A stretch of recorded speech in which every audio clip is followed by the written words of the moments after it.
ก็ขอสบายดีพ่อแม่พี่น้องลาวผู้ติดตามรายการเนาะมื้อนี้เฮาก็ได้ดำเนินรายการคือเก่าสำหรับแรงมื้อนี้พวกเขาก็มีแต่2ท่านข้าพเจ้าเองไมโครเพ่งดีจากเมืองซานดิเอโกรัฐแคลิฟอร์เนียและท่านจันทรีมาริวันจากนอร์ทแคโรไลนาเนาะเอาก็ขอเชิญให้ท่านจันทรีถามสบายพ่อแม่พี่น้องลาวเฮาเบิ่งกันเนาะเอาขอเชิญเด้อขอบใจก่อนอื่นก็ถามสบายดีท่านไมโครเพ่งดีผู้นำรายการมื้อนี้เนาะครับข้าพเจ้าจันทรีมาริวันอยู่รัฐนอร์ทแคโรไลนาขอถามสบายดีเพื่อนสมาชิกพันธมิตรประชาธิปไตยในลาวจากสหรัฐอเมริกาสบายดีพ่อแม่พี่น้องลาวอยู่ภายในประเทศทุกมุมโลกนี้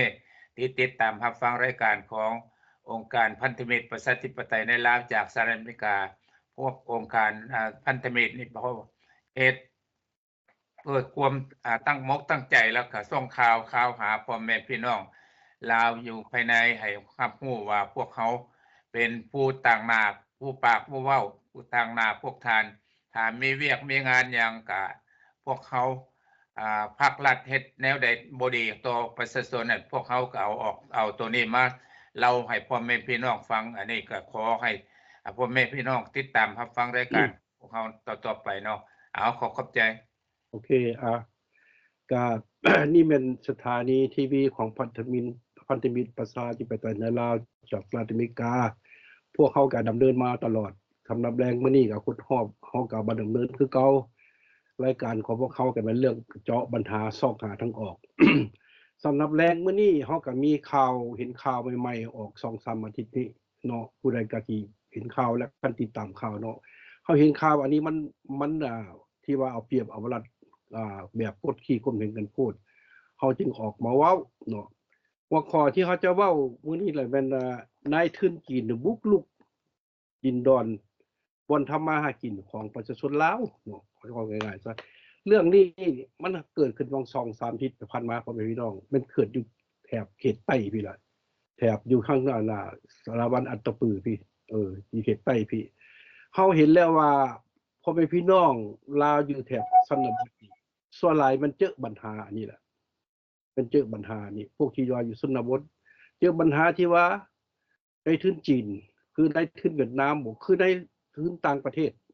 นี่ล่ะมักใช้อำนาจมาบุกรุกดินแดนตอนหญ้าของพ่อแม่พี่น้องลาวข่าวอันนี้เฮาเห็นผู้ใดก็เห็นนํกันระวัง 2-3 อาทิตย์นี่อยู่ใน Facebook เฮาเห็นมันมีนายทุนจีนมาบุกรุกเข้าหัวเข้าสวนพ่อแม่พี่น้องอยู่ทางใต้พุ่นโดยที่ว่าบ่มีได้รับอนุญาตเข้ามาหัวมาสวนใส่กล้องมาส่องแล้วก็มาแทรกมาเบิ่งดินดอนต้นหญ้าก็พอดีผู้เจ้าของสวนก็แบบพ่อก็ถามว่าเจ้ามาเฮ็ดหยังอยู่นี่มาแต่ไสเห็นบ่เอามาแล้วก็เกิดเสียงวิพากษ์วิจารณ์กันผิดกันเพราะว่าผู้ที่มาหันเข้ามาหันบ่ได้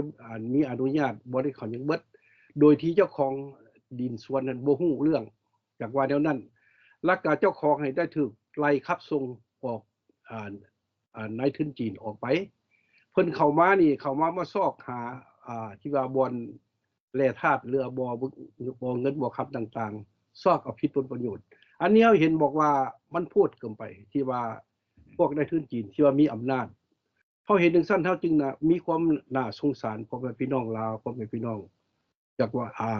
ฮาเห็นหน้าเห็นใจบัดนี้คันหาว่าเจ้าหน้าที่บ่มีการดูแลหรือว่าบ่เบิ่งพ่อแม่พี่น้องลาวนี่เขาเจ้าสิไปเบิ่งไสอันนี้เฮาฝากหาภาคส่วนที่เกี่ยวข้องอาจจะเป็นชนบทท้องถิ่นอาจจะเป็นเมืองหรือว่าเจ้าหน้าที่ของร้อนบ่อันนี้แหละให้ดูแลเบิ่งประชาชนแหน่สู้ไปเข้าข้างแต่ในทุนจีนหลายจากว่าแนวนั้นวันนี้เฮาเห็นบอกว่าบ่แม่นแต่อันนี้ดอกมันก็หลายๆอยู่เรื่องดินดอนต้นหญ้าที่ว่าในทุนมาบุกรุกเอาดินดอนต้นหญ้าของพ่อแม่พี่น้องลาวนี่มันก็หลายๆโครงการที่ผ่านมาเฮาก็เคยเว้าล่ะแต่ว่าเฮาก็บ่เห็นว่าเจ้าหน้าที่สิแก้ไขหรือว่าเหตุการณ์นี้สิพรลงเฮาก็บ่เห็นอยู่ในสภาท้ายปีเฮาก็เห็นเพิ่นมาเว้ามาว่ามาวิจารณ์กันอยู่ในสภามาโต้มาเถียงกันดูเดือดเรื่องอันที่ว่าในทุนจีนมาบุกรุกดินดอนต้นหญ้าของพ่อแม่พี่น้องลาวนี่ เขาเห็นบอกว่ายังแก้ไขบ่ตกเพราะฉะนั้นเขาจึงเห็นว่าให้พ่อแม่พี่น้องลาวเข้าใจว่าอันนี้มีทิศทางนโยบายของพรรครัฐเพราะว่าคันที่ว่าเรื่องความเป็นมาเนาะก่อนพรรครัฐสิได้ปลดปล่อยหรือว่าได้ยึดอำนาจนี่ก็แม่นได้อาศัยจีนกับเวียดนามมันล่ะทหารจีนทหารเวียดนามนี่ก็หลายเป็นแสนพุ่นล่ะที่มันได้เสียชีวิตอยู่ในสงครามอยู่ในแผ่นดินลาวจีนได้บ่ก็ได้ช่วยเรื่องอาวุธสงครามต่างๆซอยทั้งอันพรรคประชาชนลาวแล้วก็พร้อมนั้นก็มีทั้งอันน่ะพุ่นแหละ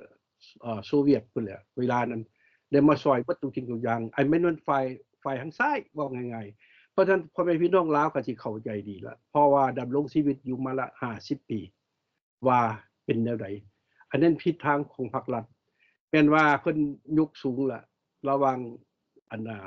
ชาติเวียดนามกับจีนนี่มันแตะต้องบ่ได้ประชาชนจีนประชาชนเวียดนามนี่แตะต้องบ่ได้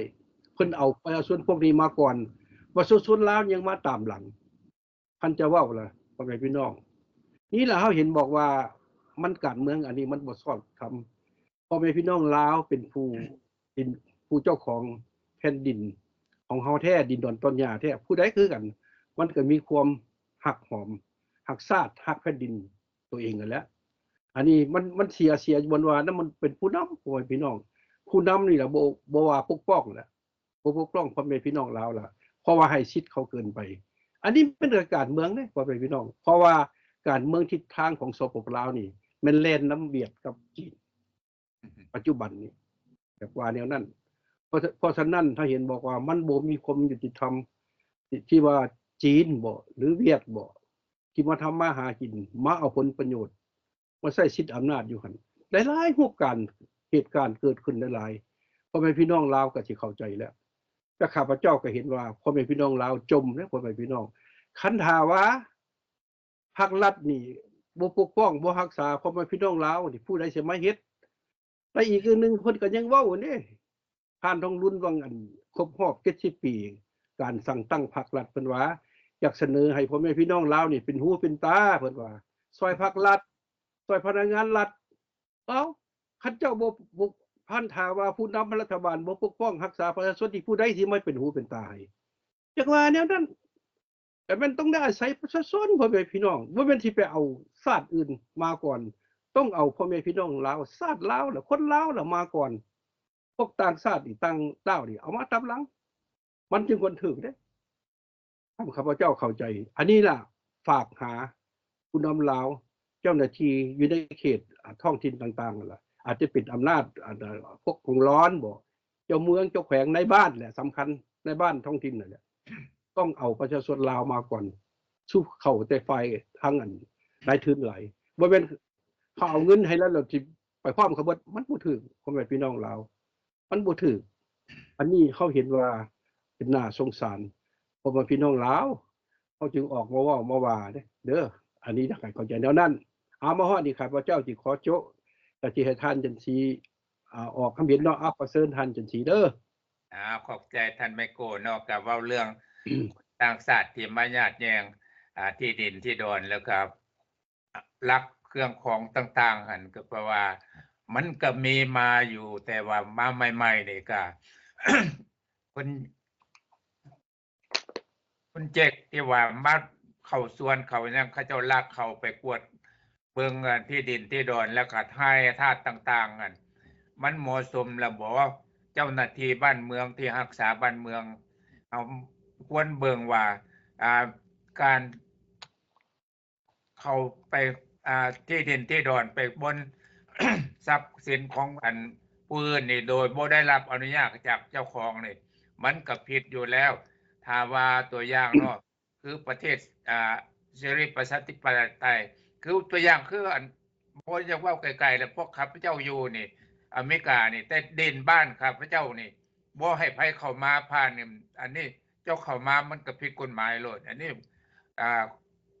ตามระบอบการปกครองอันเสรีประชาธิปไตยของเขาเจ้า หรือว่าระบอบคอมมิวนิสต์ปกครองกันว่าอยากเข้าบ่อนใดก็เข้าได้บ่อันนี้ อยากถามมันพ่อแม่พี่น้องแล้วถามผู้นำประเทศลาวหั่นผู้นำคอมมิวนิสต์ลาวหั่นมันเป็นแนวใดว่าคนต่างชาติหรือว่าคนใดก็ตามคนลาวเองก็ตามถ้าว่าไปล่วงเกินที่ดินที่ดอนและบนทรัพย์สินเขาเจ้าอยู่คนเขาเจ้าห่วงห้ามเข้าไปในหั่นมันก็ต้องผิดแน่นอนแล้วเพราะว่ากฎหมายบ้านเมืองใดก็คือสิเป็นคือกันเมิดเพราะว่าการล่วงเกินสิทธิของบุคคลนี่มันก็ผิดคือกัน อันนี้ควรภาครัฐหรือว่าเจ้าหน้าที่ท้องถิ่นควรเอาแบบอย่างที่ว่าให้กฎหมายมันถูกต้องถ้าว่าผู้ใดล่วงเกินต่างๆล่วงเกินทรัพย์สินของผู้ใดผู้หนึ่งหั่นมาเฮาต้องเอาเรื่องผู้ที่ไปล่วงเกินหั่นบ่แม่นสิมาเอาเรื่องของเจ้าของเขาไปลักเครื่องของอยู่ในสวนในเรือนในบ้านข่อยเขาเป็นคนผิดเนี่ยมันก็โพดแหละมันก็แม่นกฎหมายแนวใดอันนี้เนี่ยอยากให้พ่อแม่พี่น้องลาวหั่นเบิ่งว่าภาครัฐกับพวกท่านปกครองประเทศน่ะพวกท่านเป็นคนลาวสิให้คนต่างชาติมาเหยียบย่ำพื้นแผ่นดินของพวกท่านนั่นเป็นประชาชนลาวหั่นพวกท่านยอมบ่คันพวกท่านยอมบ่ยอมหั่นพวกท่านก็พร้อมเพรียงเฮียงหน้ากันมันอยู่เขตใดก็ต้องปุ้มล้มกันหมดทุกคนแหละบ่แม่นว่าสิให้แต่เจ้าของที่ดินนั่นไปต่อสู้เขามันก็บ่ได้คือกันเพราะว่ามันกับพวกมีอำนาจพรรคอยู่รักษาท้องถิ่นอยู่พร้อมคนต่างประเทศเพราะว่ามันเป็นหยังค่อยพร้อมแน่นั้นมันก็ย้อนว่าได้รับสัญญาสัญญาต่างๆกันนำกันย้อนว่าติดหนี้บุญคุณของเจ๊กของแก้วของโซเวียตสมัยแต่ก่อนบ่ทันสิเข้ามายึดอำนาจจากพระราชอาณาจักรลาวหั่นอันนี้มันติดหนี้เข้ามาแต่พุ่นแต่ว่ามาแล้วตัวอย่างเนาะคือเวียดนามเขาจะเอาไม้ออกนั่นแปลว่าลาวหั่นแหละผู้มีอำนาจและอนุญาตให้เขาเอาออกไปเพราะว่าใช้หนี้ใช้ตีนใช้บุญคุณของเขาเจ้าอันนี้มันก็ปกครองกันมาได้50ปีผ่านมาแล้วพ่อแม่พี่น้องก็คงรู้ดีว่าพรรครัฐเนี่ยติดหนี้บุญคุณของต่างประเทศมาก่อนสิมีได้อำนาจบัดใหญ่มาเวลาได้อำนาจมาแล้วจะมาข่มเหงประชาชนตนเองให้อยู่ใต้อำนาจของพรรคของรัฐแล้วก็คนต่างชาติที่เข้ามาลุกลานทรัพย์ในดินสินในน้ำของผู้เจ้าของทรัพย์สินในนั้นอันนี้มันถึกแล้วบ่อยากให้พ่อแม่ลูกหลานแล้วก็ผู้ที่เกิดใหม่ใหญ่รุ่นฮู้อยากให้ผู้ที่อยู่ในก่อนสมัย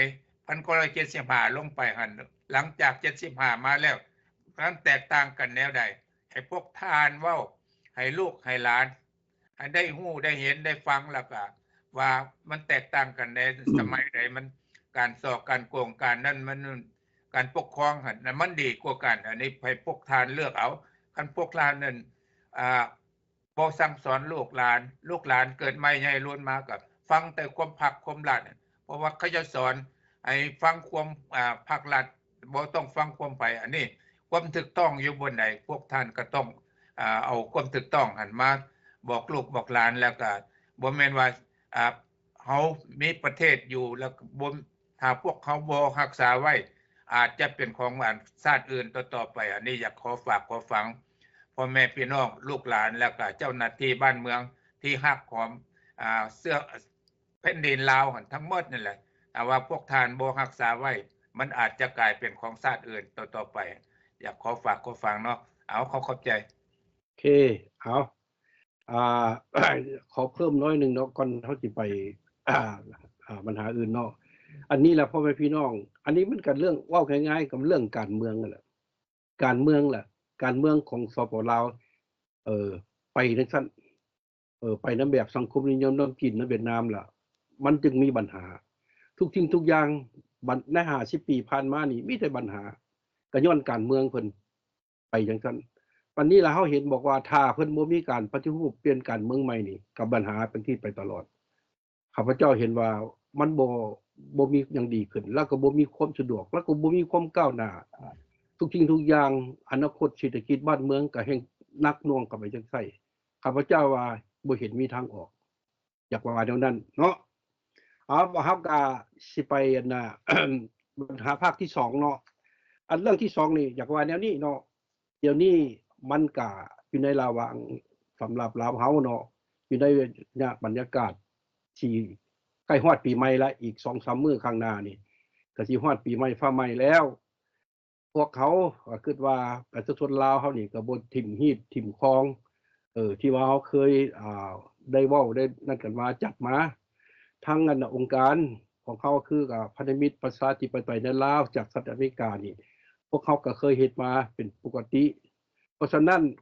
ก่อนจะฮอดปีใหม่ก็จะมานี่พวกเขาทั้งองค์การนี่สิมีพรดีๆมาให้พ่อแม่พี่น้องลาวก็คือว่าเฮาสิส่งท้ายปีเก่าเนาะต้อนรับปีใหม่อยากว่าจังซั่นเนาะจะเว้าเลยเนาะ สำหรับส่งท้ายปีเก่าต้อนรับปีใหม่ปีคศ2025องค์การพันธมิตรประชาธิปไตยประชาชนลาวจากสหรัฐอเมริกาขออาราธนาสิ่งศักดิ์สิทธิ์ทั้งปวงในสากลโลกนี้จงคุ้มครองสมาชิกพันธมิตรทุกๆท่านพร้อมครอบครัวและพี่น้องชาวลาวทั้งในและต่างประเทศญาติพี่น้องและเพื่อนมิตรสหายทั้งหลายจงประสบความสุขกายสบายใจปราศจากโรคภัยไข้เจ็บและปรารถนาสิ่งใดๆก็ให้ได้สมปรารถนาทอนปีใหม่ปีคศ2025นี้เป็นแห่งความหวังความปรารถนาความสามัคคีความปรองดองจงขอนำเอาความอยู่เย็นเป็นสุขความเจริญก้าวหน้าและสิทธิเสรีภาพประชาธิปไตยมาสู่ประชาชนลาวทั้งปวงพร้อมอวยพร4ประการได้แก่อายุวันนะสุขภาละตลอดปีใหม่นี้ทอนขอขอบใจขอเชิญท่านจันทรีเด้อขอเข้าใจท่านแม่ครูเนาะอันนี้มันก็ปีเก่าใกล้จะหมดแล้วปีใหม่ก็เวียนมาเนาะพวกเขาองค์การพันธมิตรประชาธิปไตยในลาวทุกๆปีพวกเขาก็ได้อวยไส้ให้พรพ่อแม่พี่น้องลาวที่ว่านั่นเขาก็ประเพณีบ้านเมืองของเขาเนาะปีใหม่มาแล้วสมมติว่าพวกแต่ขับเจ้าอยู่เมืองลาวก็แต่พ่อมาแม่เพิ่นก็โนปีใหม่มาแล้วบางท้องถิ่นก็แตกต่างกันบางท้องถิ่นก็คล้ายๆกันอันนี้มันก็แต่พอมาแม่มาก็อาบน้ำสงฆ์ให้ผู้ชาพ่อแม่ผู้ใหญ่ไม่สูงเนาะครับไปฮดสงฆ์หรือไ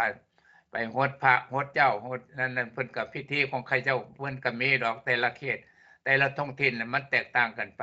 และการพบงานต่างๆกันก็แปลว่าสมัยแต่ก่อนๆก็โอ้มีความคืนหลายตัวอย่างเนาะครับแต่ละปีบางปีก็มีครบงานกัน3มื้อ7มื้อผู้ใดบ่แม่นว่าธรรมดาพวกเขาก็ม่วนทั้งราชทั้งการก็ได้พักกันแล้วมาซุ่มแซวกันแล้วก็อวยไส้ให้ป้อนกันให้สลักของขวัญปีใหม่บ่แม่นหยังเฮาก็มีอันใดเฮาก็เอาไปต้อนไปนั่นกันซุ่มแซวกันสร้างความสมานสามัคคีฮักแพงกันอันนี้พวกเขาก็ได้ปฏิบัติกันมาเป็นเวลาโดนนานเพราะว่าอันนี้เพราะว่าแต่พ่อมาแม่เพิ่นก็ได้พาเฮาเฮ็ดนั่นการเล่นการพนันต่างๆเป็นอย่างการโยนบักบูบักบี้มันอย่างมันการเล่นน่ะมันก็มีหลายอย่างซั่นสมัยแต่ก่อนเขาเป็นเด็กน้อยเพิ่นก็พาเล่นพานั่นไปรดน้ำรดสงกันอันนี้รดน้ำดำหัวผู้ใหญ่ว่าซั่นเพิ่นก็เว้าแนวนั้นแหละอันนี้พวกเขาก็ได้ปฏิบัติกันมาแล้วก็อันนี้ฮอดนี้แล้วเฮาก็อยากมีพรปีใหม่ให้พ่อแม่พี่น้องจักหน่อยเนาะส่งพรปีใหม่ ขอส่งท้ายปีเก่า2025ต้อนรับปีใหม่2025เมื่อปีเก่า2024ผ่านพ้น25เดือนมาขออวยไสให้คนลาวทุกท่านสิ่งใดดีสิ่งใดขี้เดียดจังไร ขอให้ไหลนี้ไปตามปีเก่าพอเมื่อถึงปีใหม่แล้วขอให้สิ่งดีๆและประเสริฐเลิศล้ำให้ไหลเข้าสู่พี่น้องลาวขออวยไสพรให้หมู่ลาวทุกชนเผ่าเนาอยู่ในแดนดินพื้นปฐพีโลกลุ่มเฮานี้โอยภัยพยาธิให้อย่าได้มาเวียนมาใกล้ตลอดปีใหม่นี้ประสบแต่ความสรรเสริญทรัพย์สินทั้งของคุณให้หลั่งไหลเขาเทเข้ามีแต่กองคูณขึ้นอย่าให้มีแนวเขินขาดอันหนึ่งกับทั้งอันตรายอัตนังแก้วพัดนี้อันล้ำค่าเงินดอลลาร์ลังเข้ากระเป๋าเจ้าอยู่ทุน้ำทันเอ้ยกับทั้งโปรยภัยพญาติให้เงินทางหลีกหนีราคีความเศร้าหมองให้ห่างเหินไก่เจ้าขอให้มีอายุยืนยาวมันอนันตังสุโกฏเจ็บหัวและป่วยไข้หายเว้นหลีกไกลท้ายสุดนี้ขอสามโพแก้วแนวทางพุทธบาทเสื่อมเข้าในเนื้อพุทโธเจ้าเข้าวางใจธัมโมขอให้เยี่ยงทางให้เห็นทางดีหนีความชั่วสังโฆที่เพิ่นสั่งสอนไว้ให้เฮานั่นจื้อจำท่านเอ้ยเอาขอขอบใจโชคดีปีใหม่ โอเคเนาะก็หวังยิ่งว่าในระยะพระใหม่ปีใหม่นี้ก็ขอให้พ่อแม่พี่น้องลาวทุกๆท่านเด้อผู้รับชมมาฟังจงมีความสุขความเจริญแล้วก็ขอให้จะมีสิ่งดีๆสำหรับพระใหม่ปีใหม่เนาะเอาอยากขอว่าโชคดีปีใหม่เนาะมาฮอดนี้ครับพวกเขารายการมื้อนี้เฮาก็อยากขอว่าขอจบอาทิตย์หน้าพ้อกันใหม่เนาะเอาขอลาละ ลาโชคดีปีใหม่มา สวัสดีปีใหม่เพื่อนทุกคนเด้อเอาสบายดีปีใหม่บ๊ายบาย